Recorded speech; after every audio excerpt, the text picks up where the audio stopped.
2012년 싸이의 강남스타일은 K-팝의 세계적인 성장 가능성에 물꼬를 터주었고 2018년에서 2019년 사이 BTS가 3년 연속 빌보드 1위를 달성하며 흥행에 성공하면서 대한민국의 엄청난 경제적 수익과 문화적 파급력을 가져오게 했습니다.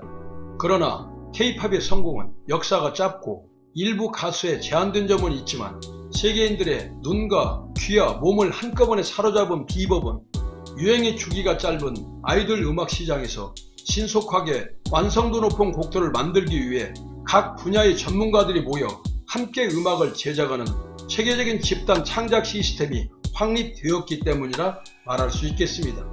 음악도 상품화되어 공장의 분업과 같은 원리를 적용해 완성도 높은 음악을 효율적, 지속적으로 제작하며 글로벌 트렌드를 반영하기 위해 해외 프로듀서와 협업한 곡이 많고 사운드가 중시되는 댄스 음악에서 작곡가의 역할은 사운드까지 총괄하는 프로듀서로 확대되었고 특정 프로듀서와 아티스트가 지속적으로 작업하며 연이은 히트곡을 만들었는데 지속적인 관계 속 상호 간의 특징과 생각을 파악하여 음악 제작의 효율성과 음악의 진정성을 향상시킬 수 있었던 것입니다. K-팝의 조회수 상위 음악을 분석한 결과 초국적 장르 융합, 빈번한 영어 가사의 사용, 최신 글로벌 트렌드의 반영, 세련된 사운드는 해외 청취자들에게 친숙하면서도 트렌디한 음악 스타일로 접근성을 높였으며 곡의 동기가 반복되는 후크송은 한국어를 모르는 청취자에게도 강렬한 인상을 남기며 쉽게 따라 부르고 기억되는 음악으로 명확한 콘셉트와 아티스트의 정체성을 확립시켜 주었습니다.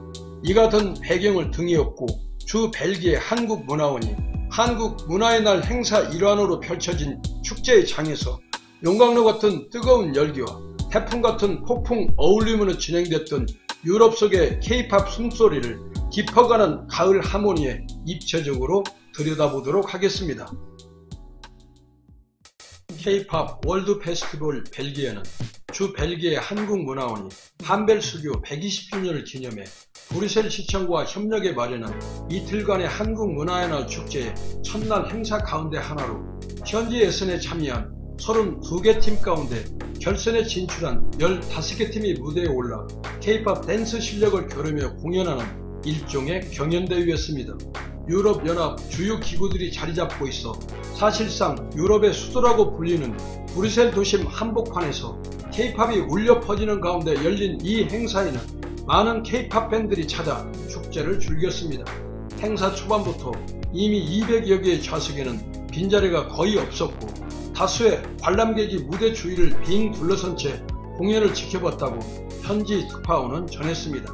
그룹 혹은 솔로로 무대에 오른 경연 참가자들은 청하의 벌써 12시, 이치의 마피아 인 더 모닝, 에스파의 넥스트 레벨, 블랙핑크의 마지막처럼 등 다양한 곡에 맞춰 그동안 갈고 닦은 춤 실력들을 유감없이 선보였으며 공연이 이어질 때마다 곳곳에서 관객들은 노래를 함께 따라 부르고 춤을 추고 몸을 흔들며 박수와 환호를 보내는 게 마치 열린 음악회의 한 장면 같았다고 합니다.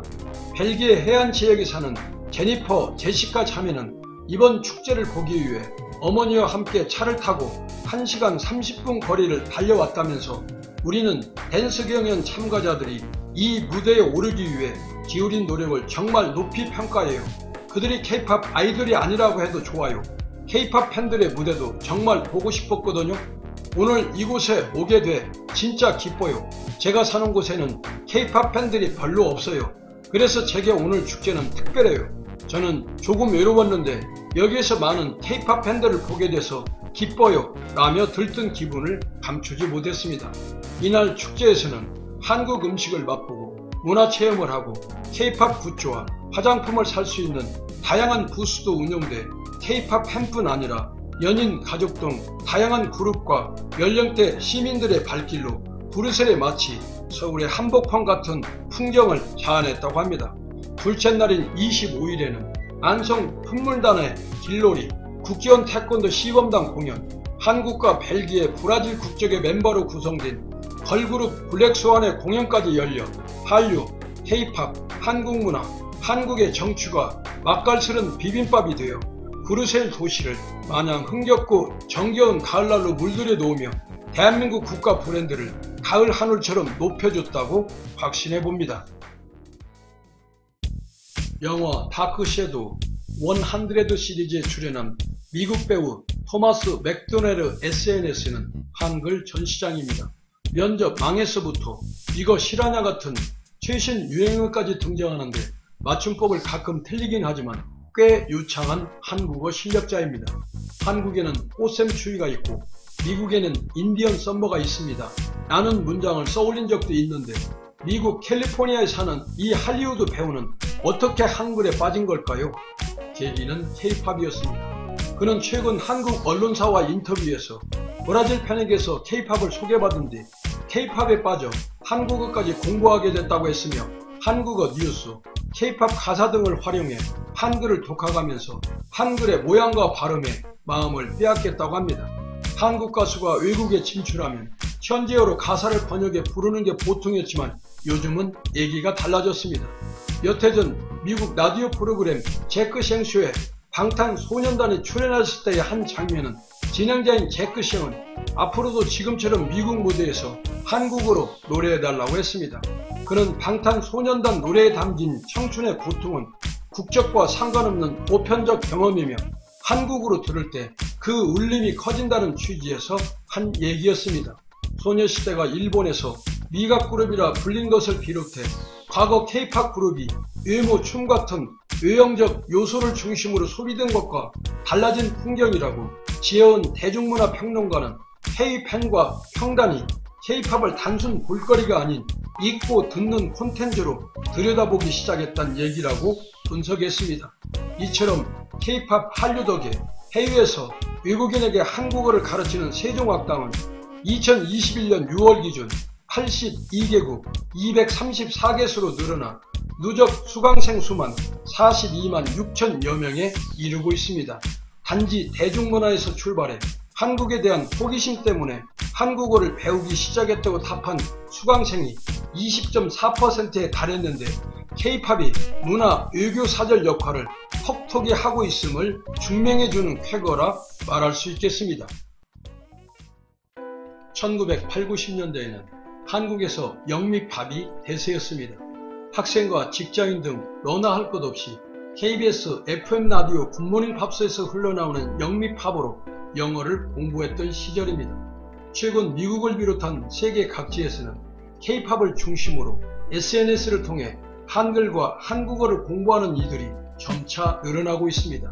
유튜브에는 한국어 노래말이 흘러나오는 K-팝 뮤직비디오 각국 자막을 달아놓은 영상이 수두룩하며 트위터에는 감자밭 할매 등 그룹 방탄소년단을 중심으로 한 K-팝 번역 계정이 인기입니다. 인스타그램에는 해시태그 한국어 공부가 붙은 게시물이 33,000여 개가 넘쳐나고 있습니다. 외국인들이 한글을 처음 접하고 배우는데 상당한 어려움을 겪는다고 했는데 한국 가수와 노래를 좋아해서 한국 드라마를 더 잘 이해하고 싶어서 또는 한국 기업에 취업을 하기 위해서 우리 말과 글을 잘하고 싶어하는 사람들의 수는 급증하고 있습니다. 한류가 물꼬를 트고 있다는 점은 위에 열거한 내용으로 확실하다는 게 입증되었습니다. 그리고 국가 브랜드가치 제고에도 많은 영향을 끼치고 있다는 것을 부인할 사람들은 없을 것으로 판단됩니다. 다만 우리가 집중해야 할 부분은 K-팝뿐만 아니라 국가 브랜드라는 문화적 소스입니다. 혹여나 K-팝의 눈부신 성공에 가려 이것 하나만으로 대표되는 몰 문화의 나라가 되어버릴까 걱정하는 사람들도 많습니다. 이것을 누군가 나서서 정하는 것은 아니지만 소위 말하는 국뽕에 잔뜩 취하여 K-팝 하나만 떠받치는 우를 범하지 않았으면 좋겠다는 생각을 강하게 펼쳐봅니다. 강남스타일과 방탄소년단 말고도 한국을 대표하는 것들이 많아져야 합니다. 아직 잘 알려지지 않았더라도 우리만 가지고 있는 고유의 특징 등을 잘 물색해보는 것도 좋은 방법일 것이라 사료됩니다. 기대도 하지 않았던 K-팝이 조용히 반향을 일으켰듯이 가을역 어디선가 꿈틀대는 한국의 힘이 세계를 지배하는 국가 브랜드로 승화되길 코스모스 메아리가 10월의 창공에 메아리 쳐봅니다.